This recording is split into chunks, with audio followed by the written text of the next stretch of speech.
Bem-vindos ao Vozes que Inspiram, o podcast onde nós ouvimos diversos profissionais nos inspirando a viver uma vida mais harmônica em sociedade. Eu sou Elice e, juntamente com a Júlia, nós estaremos hoje conversando sobre um tema muito importante. Bom, nós vamos estar conversando sobre como o desenvolvimento social, cidadão, pessoal, ele está atrelado à profissão tanto da assistência social, do serviço social, como também da educação. Para estar representando aqui a educação, nós trouxemos a Ridma, e também para estar representando aqui o serviço social, nós trouxemos a Gisele. Vou deixar que vocês se apresentem um pouquinho sobre vocês, primeiramente Ridma e depois Gisele. Bom, para mim é uma honra estar aqui, muito obrigada pelo convite, me sinto lisonjeada de estar aqui participando desse podcast. Então, eu sou a Ridma, sou servidora pública de Aparecida de Goiânia, no município de Aparecida de Goiânia, há 14 anos. E quando eu passei no concurso lá, eu não tinha a visão que hoje eu tenho. E foi o que me levou a estudar, foi o que me levou a investigar. E depois que eu comecei a investigar, a estudar, eu tive a oportunidade de ocupar cargos de direção de um CIMEI e de uma escola. E numa terceira escola eu estive como secretária-geral. E ali eu tive as minhas experiências e pude, ali naquele lugar, trabalhar, exercer o meu melhor. E querendo ou não, a gente trabalha com a ação social mesmo sem ser ação assistente social, né? E ali a gente pôde executar, trabalhar, exercer o nosso trabalho com muita dedicação, amor, carinho. E é isso, estou aqui para somar com vocês, contar para vocês um pouco das experiências que nós tivemos ali. Tá bom. Bom, é um prazer muito grande estar aqui, né? Estar dentro de uma igreja, né, que tem tantas pessoas e que traz uma filosofia também, que a igreja ela é muito além só da questão do dogma, né? Ela tem a questão do que ela significa, da representatividade. Então, eu me sinto feliz e honrada de estar num espaço como este, falando um pouco da minha profissão, né? E vou dizer um pouco quem eu sou. Meu nome é Gisele, eu sou assistente social, eu tenho uma caminhada de quase 30 anos de profissão, né? Nesse percurso da caminhada, eu fiz estágio no Hospital das Clínicas, eu trabalhei em instituições públicas, instituições privadas, né, da organização da sociedade civil, e também fui para a área da formação, né, onde eu também tive a oportunidade de estar trabalhando com pessoas que iam se tornar assistentes sociais ou que iam trabalhar, virarem especialistas de uma área de formação dentro do serviço social, né? Então, assim, a educação, a política de educação, ela se tornou parte da minha vida. Um dia que eu, dentro do hospital, mesmo não pensando que eu estava a todo momento fazendo um trabalho educativo, porque isso faz parte da formação do serviço social, eu falei assim, eu quero virar professora daqui a algum tempo, né? E eu, só que aquele desejo de falar que eu viraria professora, mesmo sem fazer pedagogia, né? Mas uma professora dentro da área minha de formação, ela acabou se tornando real, né? Eu vivi essa experiência e é uma experiência extremamente rica. A gente não só está ali como uma pessoa que ensina, né? Mas uma pessoa que orienta e conduz para que aquela pessoa ela possa construir novos caminhos com outras tantas que vão vir por aí, né? E isso a gente pensa, né? Às vezes de forma distinta, dessa forma educativa, né? Mas quando eu estava no hospital, eu tinha um trabalho um trabalho com uma intervenção social, que é diferente da ação social, porque eu faço algo mas ali eu faço algo com o objetivo, enfim. Então aí aquele fim era educativo, apesar de às vezes da pouca idade, mas era para a família, que é o apoio, a proteção, ou às vezes para o adolescente num outro momento, mas que ele tinha que voltar para a escola depois de um período de internação, que quebrava todo um processo de cuidado dele. Então essa é um pouco da minha história e eu estou feliz de poder contar um pouquinho para vocês. Nós estamos muito felizes com a presença de vocês. Lídio, como que você acha que a educação ela contribui para o desenvolvimento do cidadão? Em especial, é a educação pública.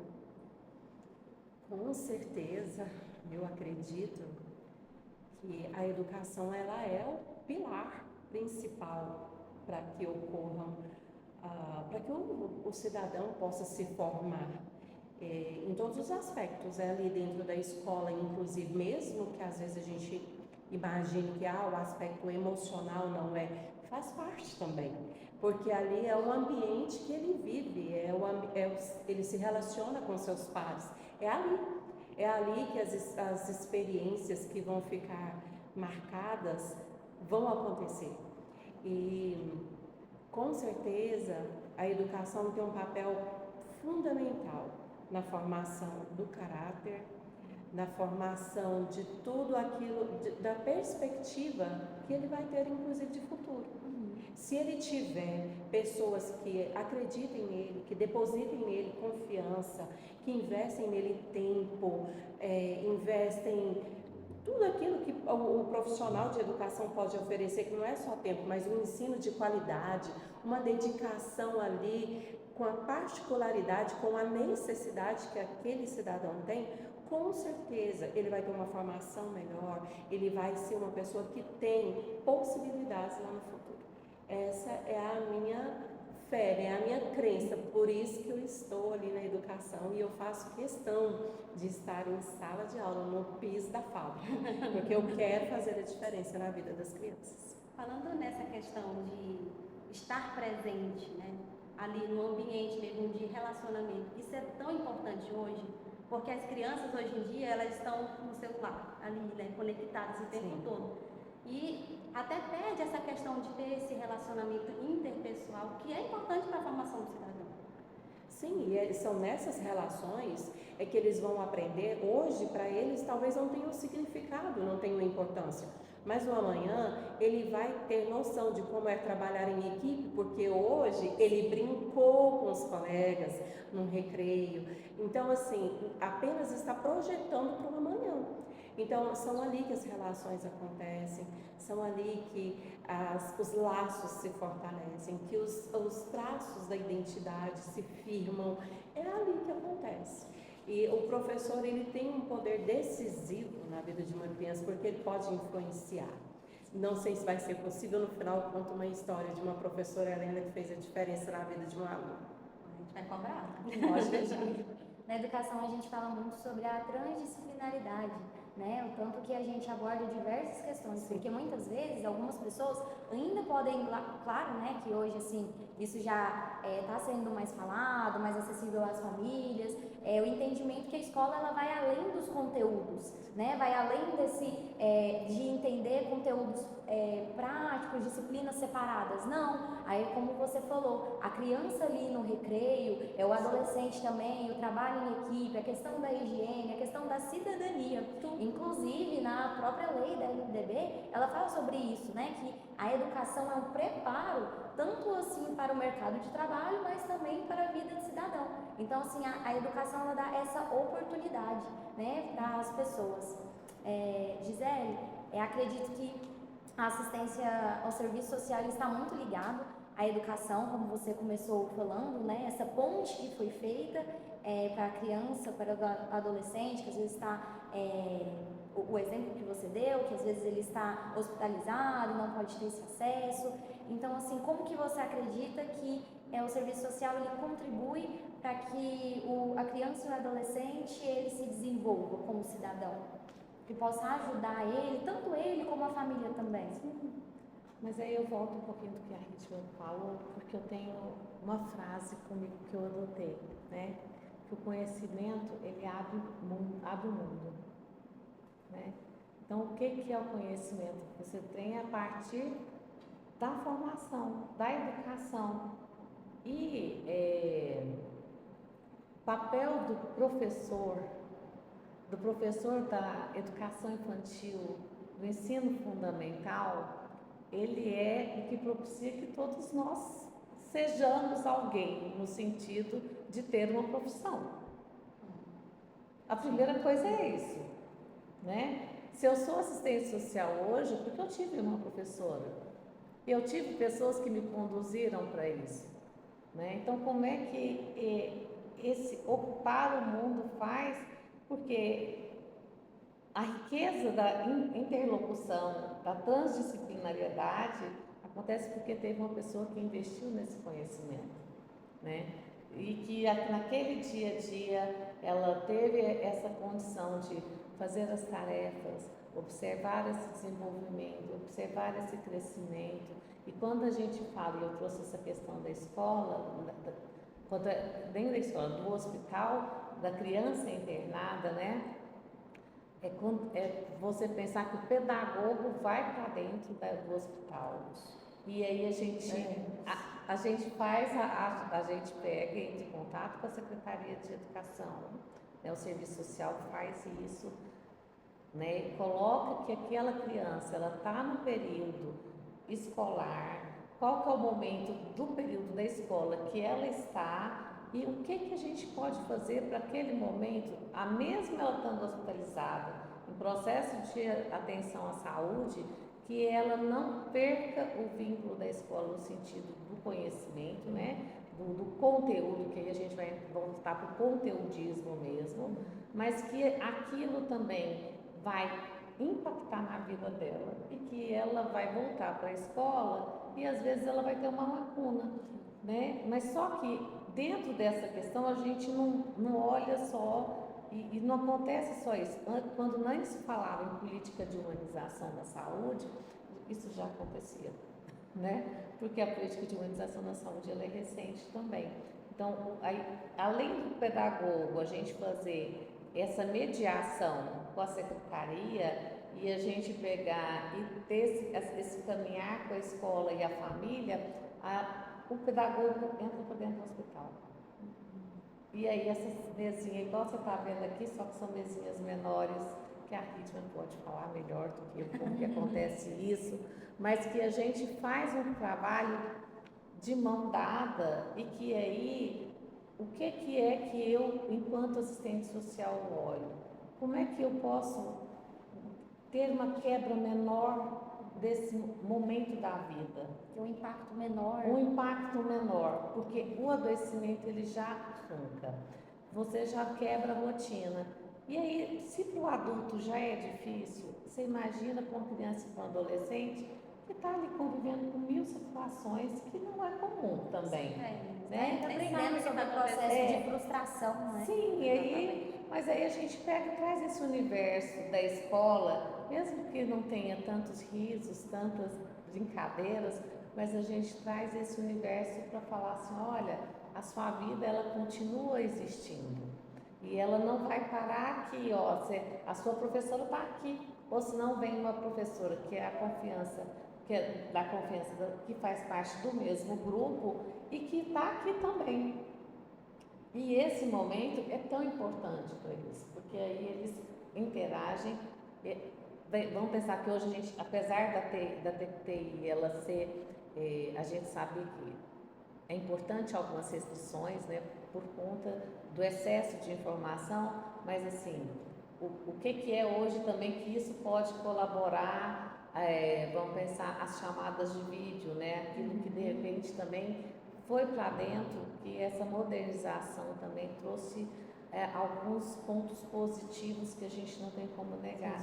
Então, esse rompimento com o mundo externo, ele deixou também de acontecer. Então, aquilo que você olha para as pessoas são vistos como concreto, dor, sofrimento, não é só mais isso, né? Então, quando você fala dessa questão, né, como é que caminha todo mundo, e aí a gente trabalha, a gente não trabalha sozinho.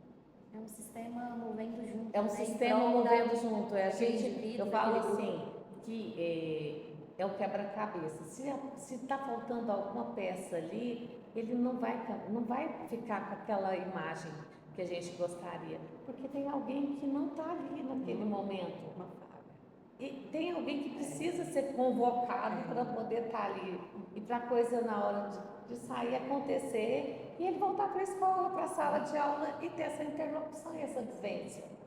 Usar essa ponte, né? A LDB, ela olha várias questões que nós que não estamos passando por alguma situação diferente, atípica aí, a gente não percebe que existe a necessidade de atentar para aquela criança. A educação ela é direito de todos, todos.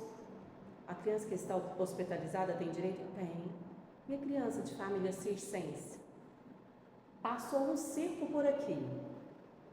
Tem crianças. E aí, eles têm direito a se matricularem? Não, mas acabou de passar o período de avaliações, nós estamos fechando agora. Esse menino chega sem nota, ele tem direito.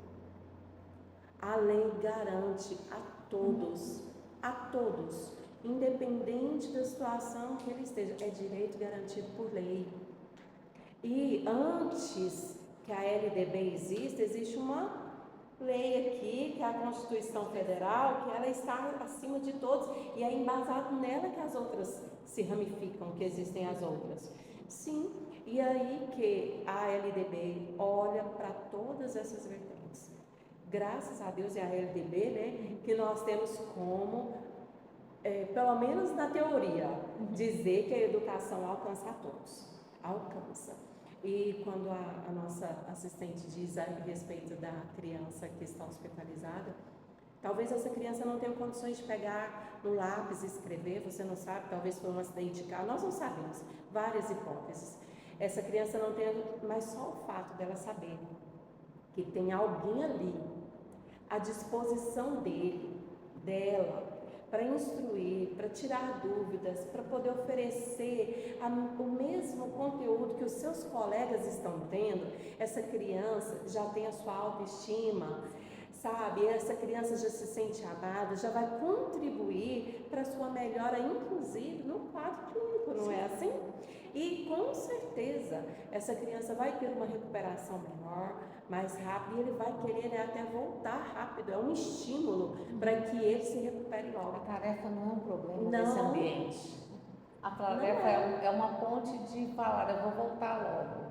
Ele vai sentindo prazer com as oportunidades que ele vai ter ali de continuar com o seu processo de desenvolvimento.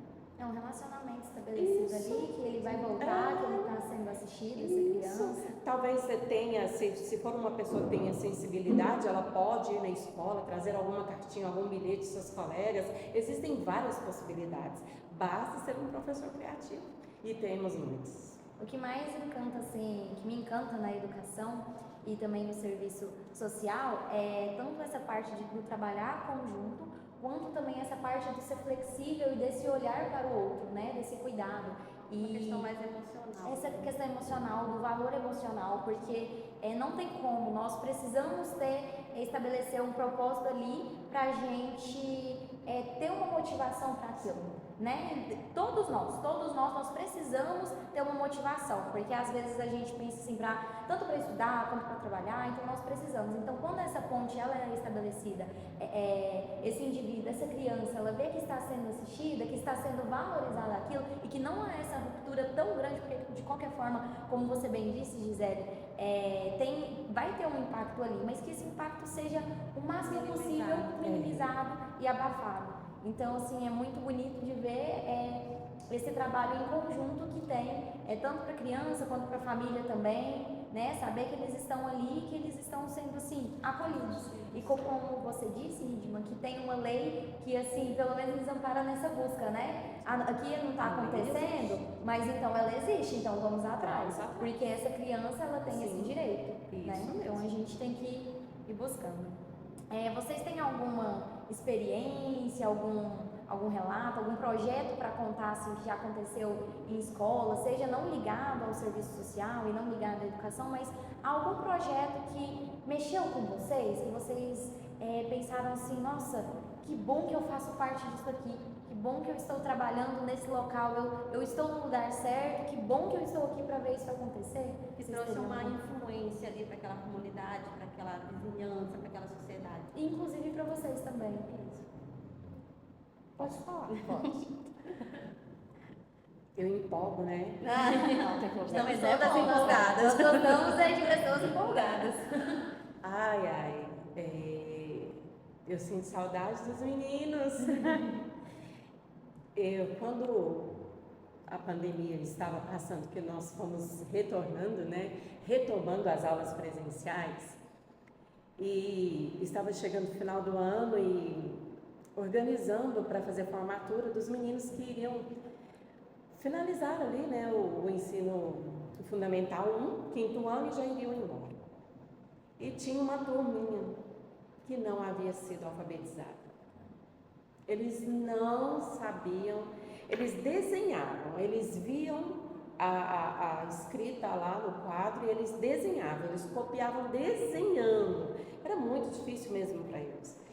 E eu fiquei assim, gente, eu não posso assinar documento que esses meninos estão saindo aqui do 5º ano, sendo que eles não sabem ler, eles não estão alfabetizados, eu não tenho coragem. E aí, certo dia, sentei com a coordenadora, com 2 professoras do 5º ano e do 4º ano, era uma turma de cá.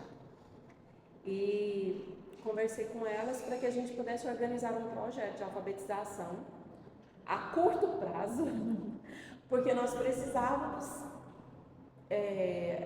aprovar aqueles meninos alfabetizados, era o mínimo, porque teve uma lei também que garantiu que por 2 anos não poderia haver reprovação. Reprovação, eu lembro dessa lei.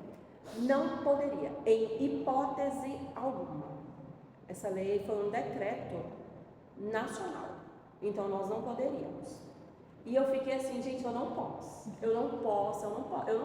Posso aceitar Ah, isso? todo mundo vai fazer, eu não Questão sou de todo mundo, honestidade, como de diria minha mãe. caráter. E diante daquela realidade, nós começamos a desenvolver projetos que nós levávamos esses meninos para a coordenação. E a gente ministrava aula para eles, ali dava aula para eles, como se fosse aula particular de alfabetização. Eram muitos alunos, era uma turminha boa. Desses, somente um nós não conseguimos. Somente um. Mas pelo menos ele foi embora sem a gente. Os que foram embora pelo menos tendo noção do que eles estavam escrevendo, de signos, né? Simbologias, eles já estavam codificando, eles já estavam conseguindo. O prejuízo foi um pouquinho menor. E isso para mim fez uma diferença muito grande, porque durante aquele período nós não tínhamos como reprovar. Se o aluno estivesse matriculado, ele não participou de nenhuma aula, ele já tinha o direito de ser aprovado. Então nós não podíamos reprovar. E ou você aderia ao sistema que estava posto, ou você aderia, você não tinha escolha. Era lei, era decreto, então pronto, era uma portaria. Nós tivemos que fazer dessa forma. E as minhas colegas de trabalho, que me ajudaram muito naquela época, e nós nos unimos, né, porque eu não estava em sala de aula, mas nós unimos forças com o propósito de alcançar aquele resultado, que era alfabetizar aqueles meninos.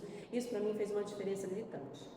E então, depois desse dia, eu comecei a olhar para todas as crianças sendo possíveis de alcançar qualquer objetivo, basta que tenha estratégia, que tenham pessoas dedicadas, compromisso, e que a gente não tenha medo de persistir com aquele propósito. A gente consegue, basta ter coragem.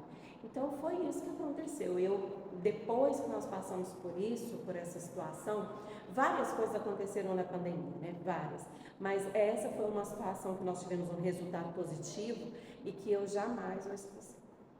Que maravilha ver essa situação assim que não deixou no cômodo, né? Deixou assim, não, então, disse que vai aprovar, então eu poderia até pensar assim, então tudo bem, eu posso passar, até ministrar a aula aqui de qualquer forma. Mas não, você como fazendo parte do grupo gestor também da escola, junto com as colegas, e que bom que teve essa parceria, pode ajudar e abarcar assim essas crianças, né? Fazendo o máximo por elas. E que bom que obteve um grande resultado. As famílias iam na escola.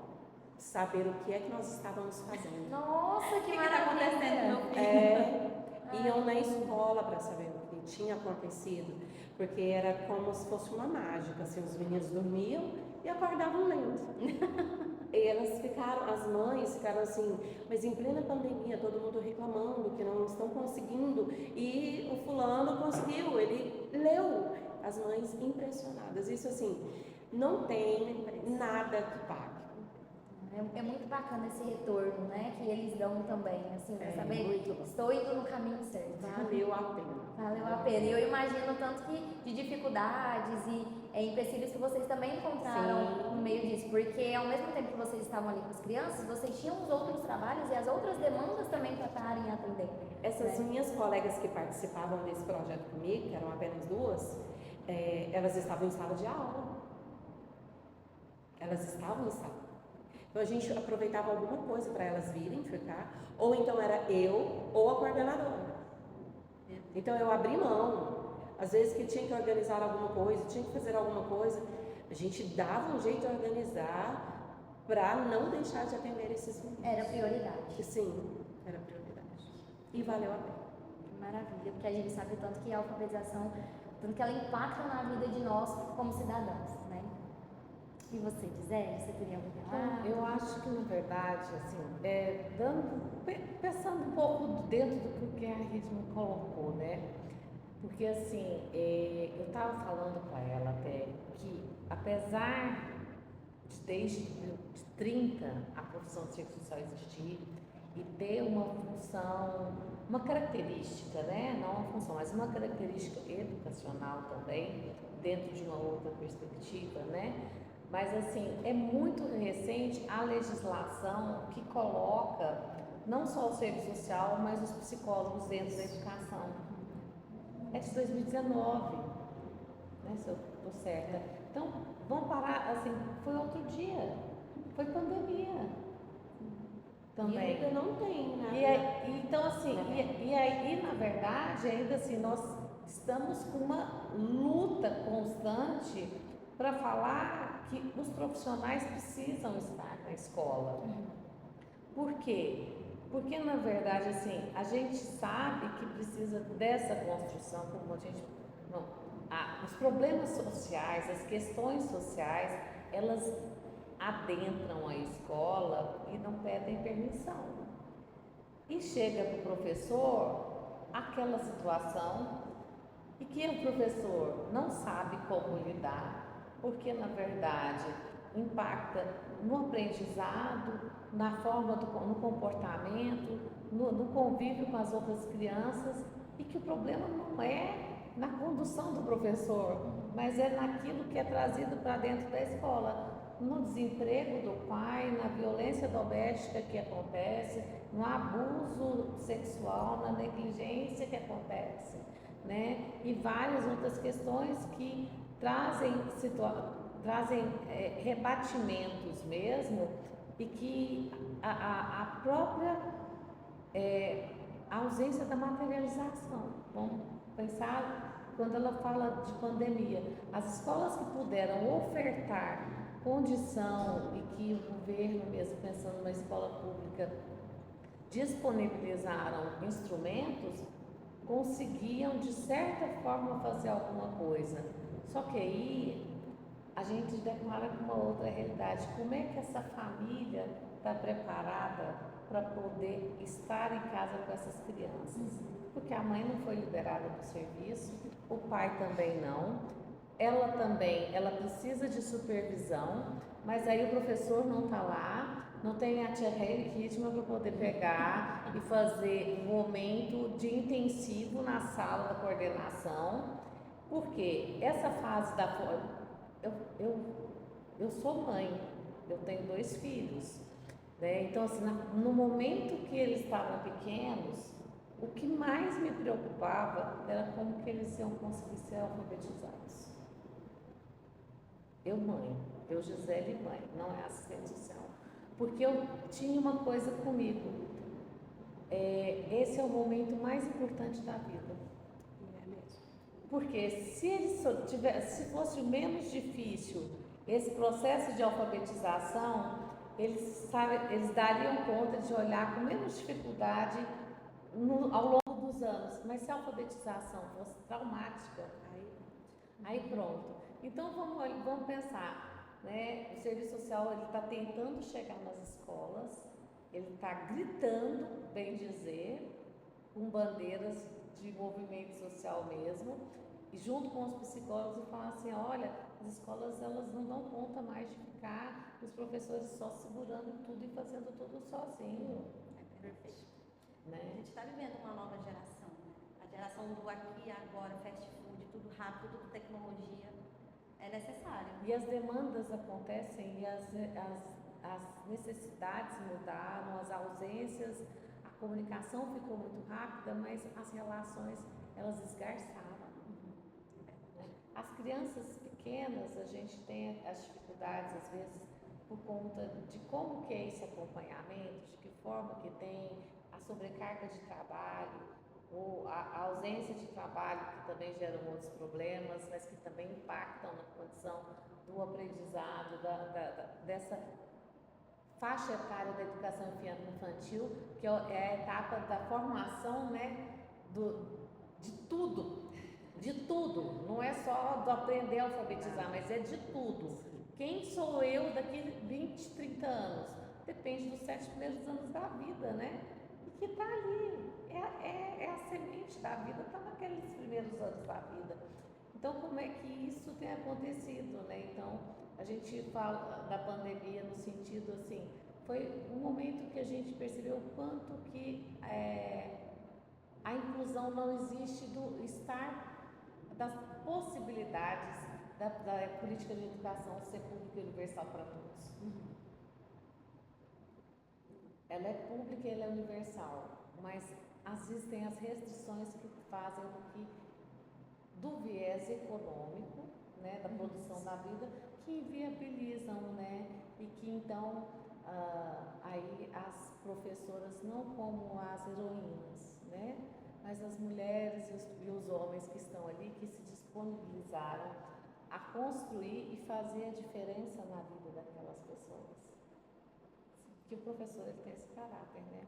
Fazer a diferença. A gente vai tentar falar assim, vamos ver para que isso não afete a sua sala, para que isso não impacte, que isso seja um problema que absorva um grupo maior de alunos, né? O serviço social entra na escola para isso. E é isso que a gente quer fazer.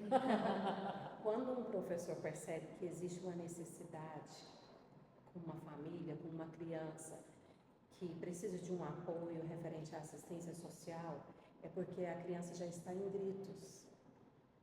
Os sintomas já estão Porque até você perceber, no meio de tantas crianças... O mínimo que tem uma sala de aula de escola pública é 35 crianças. Como é que você vai notar, né? Aí você percebe ou é porque ele sobressai demais, ou porque ele é tímido demais.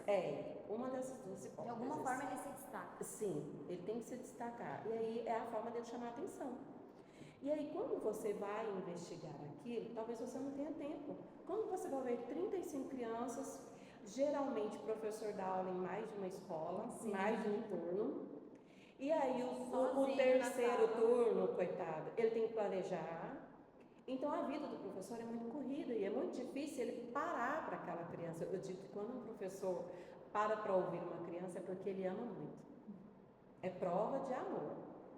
Então é muito complicado. E as demandas de ação social, de assistência social dentro de uma unidade escolar não se limita a questões de ver se a criança realmente está assistindo. Não é só isso.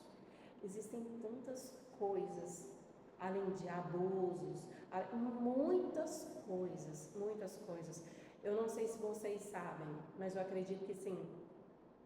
Para que as famílias recebam o Bolsa Família, é necessário que a criança tenha assiduidade. Sim. Se ele não tiver uma quantidade de presenças, ele tem o Bolsa Família cortado. Então, muitas crianças vão para a escola para poder se alimentar e para poder receber o Bolsa Família. Às vezes não leva caderno, não leva um lápis, não leva uma mochila, não leva nada, mas você tem que ir para a aula porque eu tenho que receber o Bolsa Família. Então, isso são coisas que vão acontecer. Existem tantas coisas. O mundo de assistência social que é necessário ali dentro de uma escola, que se fizer um gabinete para assistente social dentro de uma unidade escolar, vai ter uma fila para ela o dia todo. Porque as demandas elas são muitas, né? Então, tá. Quando ela fala do programa Bolsa Família mesmo, ele não é para todos. Os programas não são para todos. Ele tem critério de elegibilidade. Sim. Então, assim, qual que é o critério? A criança está matriculada, ser assídua, não ter faltas, estar com o cartão de vacina atualizado. Então, assim, não é só você vai e você vai ter essa complementação de renda para auxiliar, porque você, para manter os seus filhos na escola. Não, você tem que estar em condições, vamos pensar, igual para eu votar, eu tenho que estar de acordo com as normas do TRT. Da mesma forma, eu tenho que estar de acordo com as normas do Ministério do Desenvolvimento Social. Senão, eu realmente sou cortada. Mas, na verdade, isso, apesar de ser pensado como um critério de inclusão e exclusão, é um fator que ainda motiva e mantém muitas crianças na escola. Sobre isso, só um quebra-gelo. Essa semana eu vi no Instagram, né? Uma professora filmou vários alunos falando assim, a pergunta era, por que vocês vêm para a escola? Aí cada um deles foi respondendo uma pergunta, mas uma resposta mais engraçada que a outra, né? Mas uma me pegou, que ele falou assim, é para a minha mãe não perder o Bolsa Família. Ele Nossa, deve ouvir já isso ficou dela. claro, já ficou muito claro que a questão dele ir para a escola não é nem a valorização de construir ali um A estudo e formação dele, aprendizado, não é. exatamente. É a questão da manutenção Aí é daquele que o dinheiro professor faz a diferença. Aí é que entra o professor que faz a diferença. Ele não pode perder a oportunidade. O professor que entende o legado dele, ele não perde a oportunidade, mesmo que seja um fulano que vai lá só para lanchar e responder presença. Mas ele não perde a oportunidade. Ele precisa trazer uma visão de mundo diferente Sim, para aquela criança. abrir Não os é só olhos uma daquela coisa. criança, Abrir os olhos desvendar aquela criança. Porque ela vê aquele programa que, na verdade, ele é um programa de transferência de renda. Ele não é vitalício, ele é temporário, ele é para colaborar para a manutenção da família, né? Porque aí a escola pública tem as outras coisas que são repassadas, né? Do ponto de vista do material, da roupa, você sabe falar melhor do que eu, né? Mas assim, do ponto de vista, qual que foi? A evasão escolar no país está muito alta. Por que a evasão está alta? É porque não tem alimentação, não vai por conta da merenda? Quais são os motivos? Porque a merenda também é um motivo de estar lá. A falta de alimento em casa, pelo desemprego e a falta de renda, é um motivo de estar na escola para alimentar. Porque a merenda é comida, né? Então, colabora na manutenção da casa. É menos uma pessoa para comer em casa, né? Então, e aí acaba que não é tratado, e aí vamos falar do ponto de vista educacional, né? O que significa transferência e autonomia, que a gente vai para a escola para aprender a autonomia também, né? Ter a minha independência, construir as minhas coisas e tal, que passa por aí. Aí eu estou aprendendo a uma situação de dependência, de uma outra realidade que não é aquilo que é o sentido do programa também, porque o programa não foi criado para criar uma dependência. É só para apagar o fogo ali. Ele é apagar o fogo, para amenizar uma situação emergencial. Mas porque aí a gente vai falar o que não, a gente briga pela escola, pela autonomia, por ocupar espaço e para você ter credibilidade e fazer o que você quiser na sua vida. Porque você não precisa só desses benefícios. Aí a criança pega e fala, eu vou para a escola porque eu preciso, porque minha mãe falou Minha do mãe benefício. vai me brigar, porque vai perder a Bolsa Família e eles falam mesmo. E essa visão que as famílias trazem impactam seriamente na vida das crianças, tanto a visão como também como você tinha abordado a estrutura, né? Assim, é um complexo muito grande para aquela criança, assim, ela está ali. E quando a gente vê um sintoma que está sendo demonstrado, geralmente é como aquilo está muito alarmado, realmente. Aí a gente vai ver que o caminho é um pouco mais longo, né? Que a raiz é um pouco mais profunda e que aí a gente precisa desse trabalho em conjunto. Na profissão de vocês, qual que é assim que vocês acham mais desafiador, assim, no dia a dia, no cotidiano, ou talvez não seja um desafio imenso, mas falar assim, olha, nisso aqui eu acho que a gente tem a melhorar, nisso aqui eu acho que falta um pouco, que a gente pode estar melhorando, olhando de uma forma diferente para isso. Eu acho que melhorar a gente precisa sempre, né? Tem algumas profissões que são as profissões mais tradicionais que são tratadas como as pessoas precisam sempre estudar muito, né? Mas só que a gente trabalha com relações humanas, com formação, com construção do outro. Então, assim, eu enquanto assistente social, por mais que as pessoas se caracterizem e falem que façam um trabalho social, porque eu me sinto quase uma assistente social, enfim, coisas desse nível, né? Mas a gente é uma profissão que tem um curso e que, na verdade, é um curso que ensina várias situações que são peculiares, né?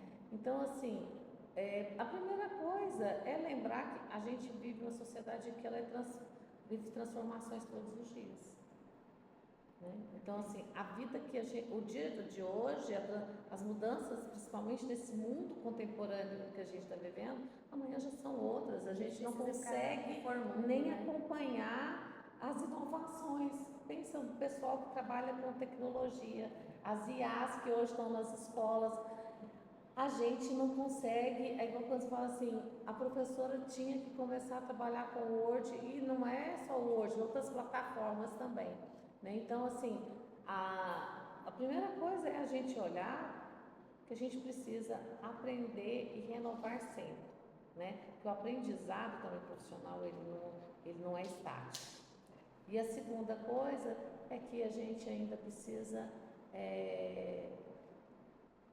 mostrar para o mundo mais o que as profissões nossas são. Quebrar esse preconceito. Quebrar esse preconceito, né? Porque a gente não está nem só para trazer ajuda, e nem só para ser boazinha, e nem só para ser a tia que está ali todo dia e que pega na mão. Não, eu tenho um papel fundamental ali. E a gente, quando eu olho como... Ontem eu escutei de uma mãe que ela falou assim, agora a gente tem uma assistência social. Enfim, era o jeito dela falar. Porque agora ela vai andar com a gente, ela vai ajudar a gente a não passar essas coisas mais. Resolver tudo. Aí eu falei para ela assim, não, mas a gente tem uma legislação e tem várias legislações que elas estão aí para ser executadas. Então a gente não vai chegar só e vai falar, tem que ser assim. Não, a gente vai falar, olha, nós estamos falando que a gente pode ocupar esses espaços porque existe isso e isso me dá a condição de falar que eu posso estar aqui do mesmo jeito em todos os lugares, né? Então, acho que isso também é importante quando a gente olha e para as pessoas também entenderem o que é que a gente faz. Porque a gente está ali, mas é como qualquer profissional, direcionando aquele papel, né? Daquilo que é a necessidade daquele momento, escolar, educacional, enfim, do que é importante naquele momento. Eu mesma fui preconceituosa com assistência social. Porque eu fiz... Primeira vez que eu fiz o Enem, aí eu passei para assistência social aqui no UFG, e eu morava lá no Pará. Aí eu pensei assim, se eu tivesse passado... 2013. Quase que você foi minha aluna. Eu dei aula lá no UFG uma época. Nessa época eu estava dando aula no UFG. Olha aí, era pra ser aluna. Era. E aí o que é que eu pensei? Porque eu queria muito fazer direito. Normal. Eu também conheço essa lei. Então, vivi já esse momento. Aí o que é que eu pensei? Eu falei, não, mas se eu tivesse passado pra direito, eu ia. Aí eu não ia. Por causa desse preconceito, tipo assim, o que é que faz na assistência social? Mas acho que, assim, parte, quando geralmente a gente busca as profissões, né, assim, também parte desse interesse nosso, então às vezes está muito interessado com essa falta, assim, de não estar interessada naquela parte, porque não conhecia, né, e no sentido geral mesmo, a parte do serviço social, da assistência social, é uma coisa, assim, mais, que a gente não tem tanto conhecimento sobre, que é alguma coisa mais no sentido comum, como você bem colocou, né? Parece que é mais assim, não, a gente vai e faz isso, mas aí você falou assim, não, a gente tem que estar amparado nisso, e eu estou aqui para esse serviço, né? Então, assim, tem muito essa questão de olhar para a forma que você olha para esse profissional, né? Não conhecem todas as possibilidades que o assistente social pode atuar, né? Trabalhar. Sim, É perfeito. preconceito. E aí, na verdade, aí eu te falo uma coisa para vocês. Eu não pensava em ser assistente social, mas hoje eu não me vejo sem ser assistente social. Nossa, Tá que vendo? bom, que perfeito, que maravilhoso da profissão é isso, quando você se encontra ali. Sim. E foi o quê? Um conhecimento, a construção do conhecimento que me fez chegar aqui. E falar, não, eu não me vejo mais sem ser assistente social. Que bom. E que bom que você se tornou assistente social e está aqui compartilhando conosco. E você, Isma, o que você acredita que seja mais assim desafiador no dia a dia como Nossa. educadora? A minha realidade é muito diferente da dela. Eu concordo com tudo que ela falou, mas eu acrescento mais algumas coisas. Eu acredito que para qualquer professor que você perguntar hoje, ter o salário compatível com o trabalho. Porque a partir do momento que eu sou remunerada compativelmente com o trabalho que eu exerço, o que acontece? Não existe a necessidade que eu trabalhe 2, 3 períodos. Sim. E aí eu vou sim executar o meu trabalho com excelência lá. Pelo menos eu não vou ter tantas desculpas para isso, né? Porque na verdade o professor ele compromete o final de semana todo dele, ele compromete o noturno todo dele. E se ele tiver disponibilidade para poder fazer todos os seus planejamentos, organização, sem trabalhar 2, 3 períodos, se ele tivesse a remuneração, com certeza teria uma eficiência melhor, teria um resultado, né? Com certeza, o alcance seria outro. Outra coisa que eu vejo que é um déficit, né? Como a professora Gisele disse, nós precisamos continuar nos aperfeiçoando. Nós nunca estamos prontos, nunca. A gente nunca é dono do saber, apropriar de todo conhecimento, nunca. A gente sempre vai estar se aprimorando, desenvolvendo novas técnicas, sempre.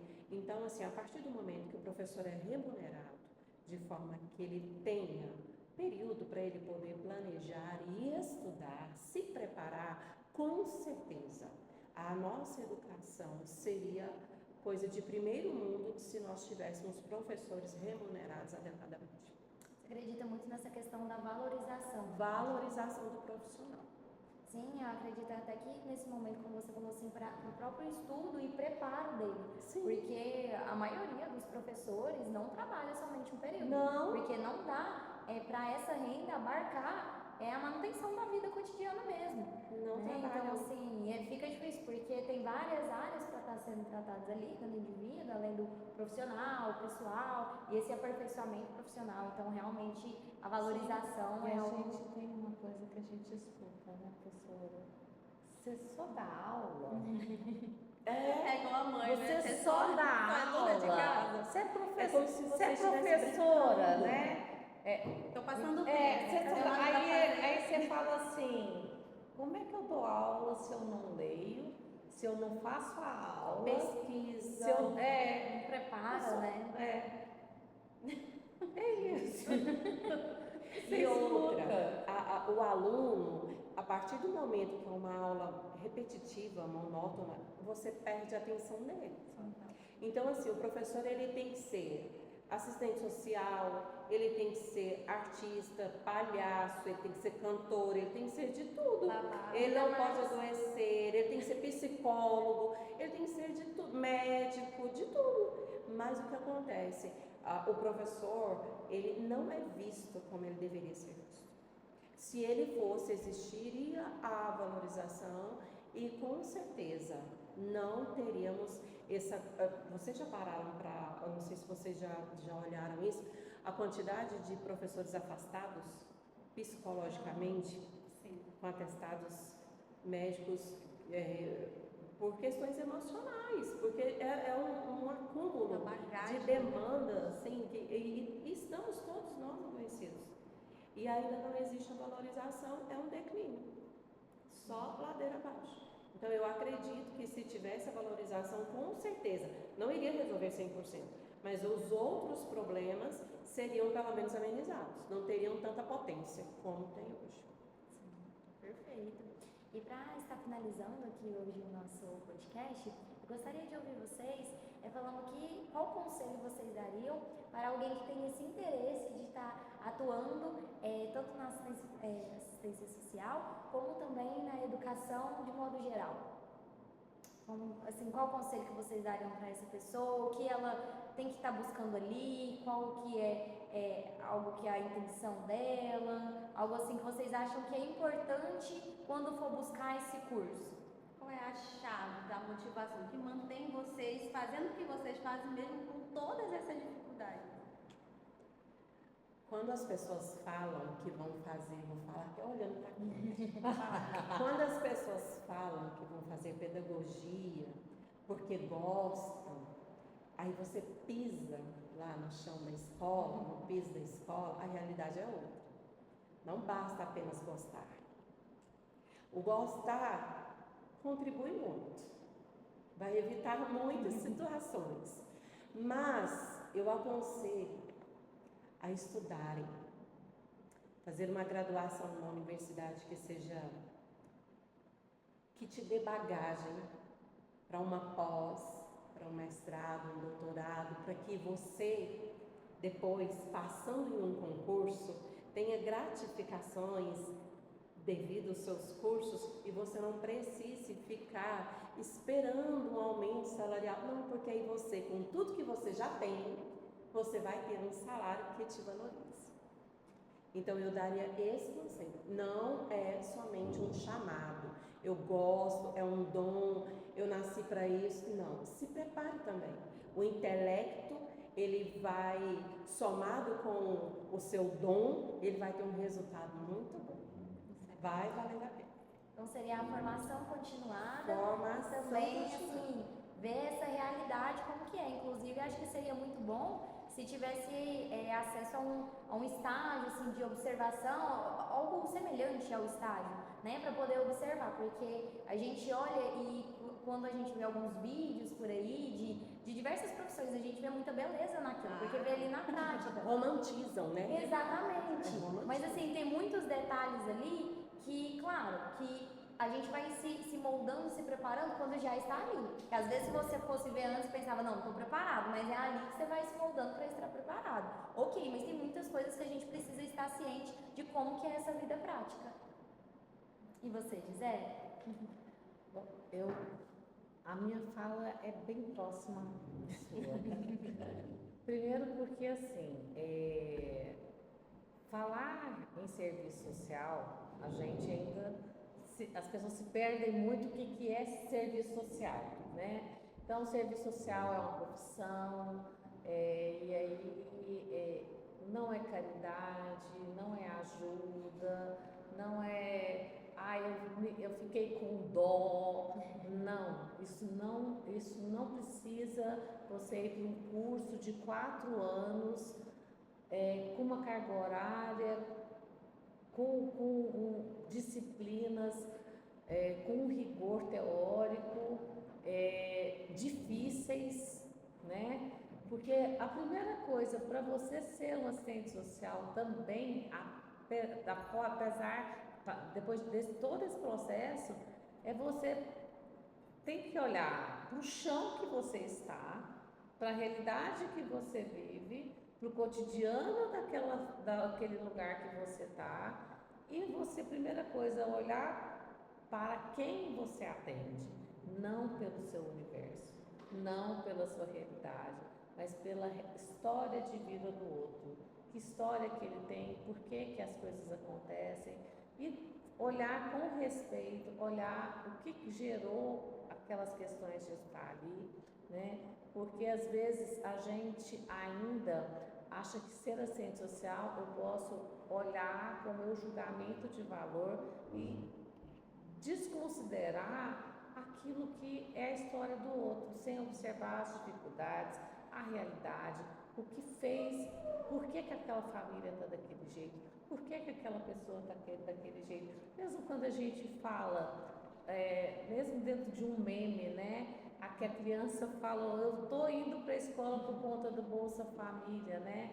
Que papel que se tiver um assistente social nessa escola, mostrar dentro dessa, o que é o espaço da escola, o que traz esse universo, o que é. A gente tem princípios do serviço social, que é a autonomia, a liberdade e a ética. Esses são os princípios que norteiam o serviço social. Então, a gente não é ajuda mesmo. A gente está ali para falar, olha, nós temos um arsenal de legislações que contemplam e a partir disso a gente vai caminhar e vamos trabalhar junto com os outros.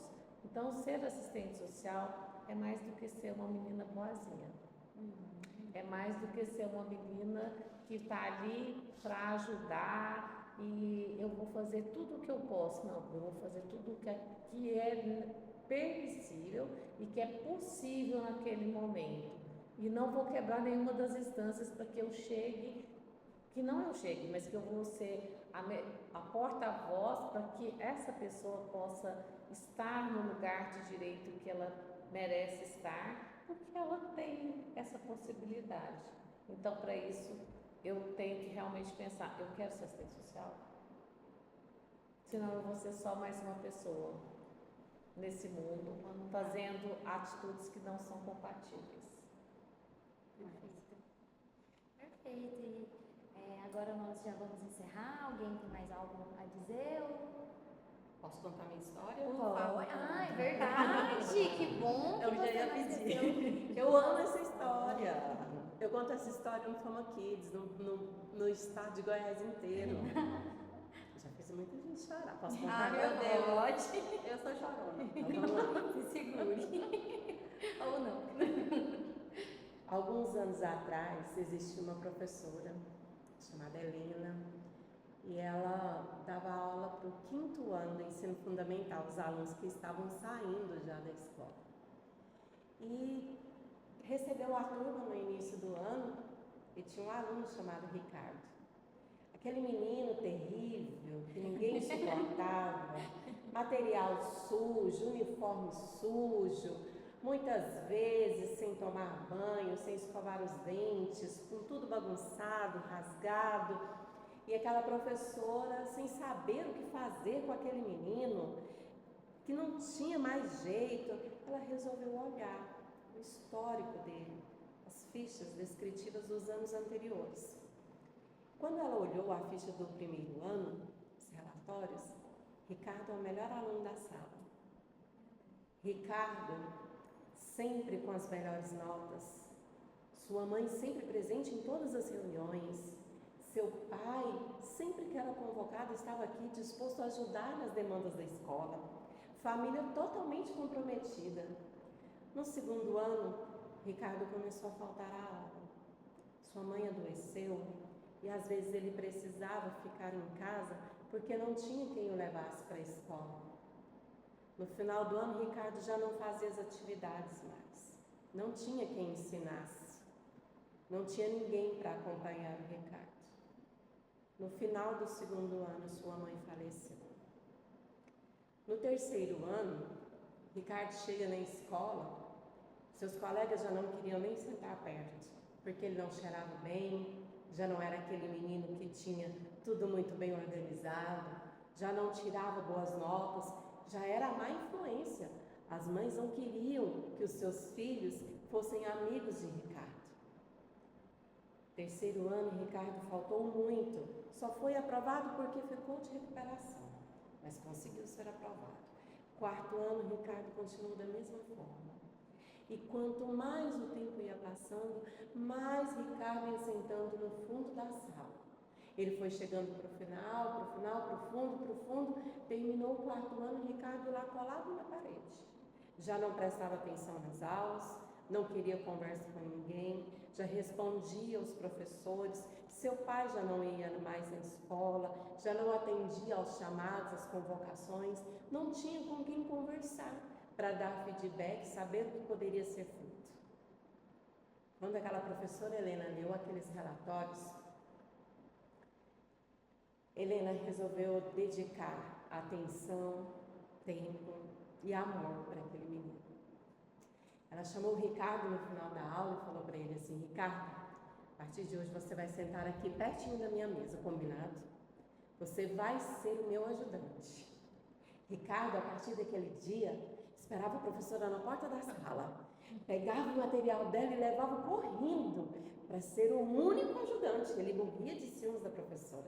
Perguntava se ela queria água, buscava todas as coisas e ela começou a falar para ele: Ricardo, eu preciso que você faça as tarefas.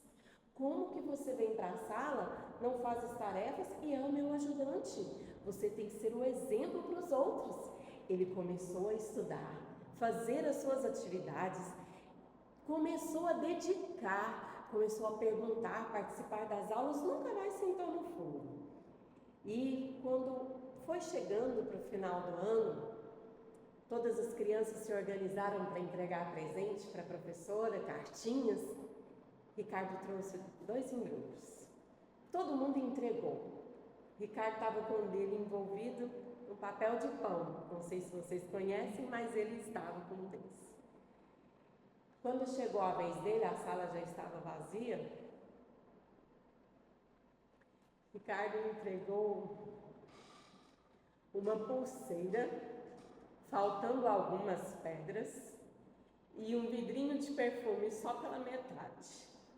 Ele falou assim: um dia, professora Helena, eu quero te ver usando. E aí que Ricardo despediu da professora, entregou os presentes, foi embora, e ele começou a se corresponder com ela. Professora, estou terminando, naquela época era ensino médio, estou fazendo cursinho porque eu quero fazer um bom curso, professora. Eu ainda vou aí contar como eu conquistei meu diploma. Dava notícias do seu pai, e assim ele ia conversando com essa professora. E o tempo foi passando, um dia ela recebe a notícia que Ricardo tinha passado no vestibular para medicina. E ela, radiante, contou para todas as colegas de trabalho: meninas, vocês se lembram do Ricardo? Aquele difícil, terrível, que a mãezinha faleceu quando ele estava no segundo ano, ele passou para medicina. E aí, esse menino lá na faculdade conheceu uma menina e eles começaram a namorar e marcaram a data do casamento. Ele mandou uma carta contando para a professora que estava noivo, mandou o convite do casamento. E, infelizmente, o pai dele faleceu e não pôde participar do casamento. A professora, sensibilizada com aquela situação, ele não tinha pai, ele não tinha mãe. E devido àquele carinho, corresponder, dar notícia por tantos anos, ela resolveu ir no casamento. Gente, que vontade de ficar de pé. E aí, quando chega nesse dia desse casamento, Ricardo vai entrando por aquele caminho que parecia tão longo, né? Que é o caminho do casamento, lá o caminho na igreja, lá, aquela passarela. E a professora foi usando a pulseira. Gente. E ela passou o perfume da mãezinha do Ricardo. Todos se abraçaram, se cumprimentaram, fizeram ali os seus votos para os noivos, né? E ela esperou ser a última, porque ela não sabia qual seria a reação dele.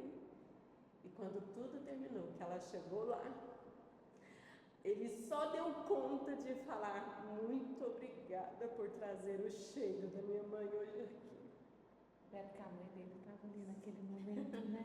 Ele sentiu o cheiro da mãe dele no perfume que ele tinha dado para aquela professora. Ele sentiu o cheiro daquela que gerou, naquela que investiu e mudou o futuro daquele menino. Essa história me inspira. E é dessa forma que nós devemos olhar para as crianças, sabendo que nós podemos potencializar para o bem. Uau. E nunca desistir, né? Não Independente desistir. da idade, seja criança, seja adolescente, seja jovem, se importar realmente com o ser humano, né? Essa é o propósito desse podcast, na verdade, né? A gente trazendo essas histórias reais, vários profissionais falando sobre isso. Histórias realmente que vão nos inspirar a ter fé na sociedade de que realmente é possível. É possível. Trazer essa transformação e que não é uma coisa que vai abarcar 100 pessoas, é de um, é se importando com o ser humano. É dando o seu melhor, porque como a Redma falou, muitas vezes a gente tem uma visão romantizada daquilo e não, nós temos desafios, né, em todas as Mas a profissões. transformação ela é individual também, né? Quando você desiste de alguém, ele também deixa de ter a oportunidade. E quando essa professora não desistiu dele, ela não desistiu dele só enquanto aluno, né? Mas ela não desistiu dele enquanto pessoa, né? Então, o significado disso, naquele momento ali, de tão importância da vida dele, né? O que remete no interior da história, da vida dele, a memória do sentir o cheiro dessa mãe e que compartilha assim, né? Você trouxe para mim a minha mãe, você me fez conseguir chegar onde eu estou também, né? Faz parte dessa construção de ser humano dele, Do ser né? humano, do humano. E que isso realmente inspira. O que melhor a gente consegue proporcionar ao outro e ele se ver capaz. Depois que eu ouvi essa história a primeira vez, todas as vezes que eu vejo uma criança difícil, é o Ricardo da minha vida. Ter um olhar diferente, né? Um olhar. Eu sou uma Helena. Você é uma Helena, você se inspira nela. Sim. E é isso. Eu falei pra ele se segurar e eu aqui, oh meu Deus. Bom, nós agradecemos a todos que nos assistiram até aqui. Agradecemos Redma, Gisele, muito obrigada pelas histórias, pelos conselhos, pelo esclarecimento. E convidamos a todos vocês para compartilharem com quem vocês quiserem esse vídeo, que é tão importante, tão produtivo, tão construtivo para a sociedade, né? Então, compartilhem, comentem, mandem para quem está precisando ouvir essas histórias inspiradoras e nos acompanhem nos próximos podcasts, que vamos estar aqui trazendo outras histórias, vozes para nos inspirar a viver de uma forma mais harmônica em sociedade. Muito obrigada. Muito obrigada. Nós que eu que agradeço, né? A gente agradece.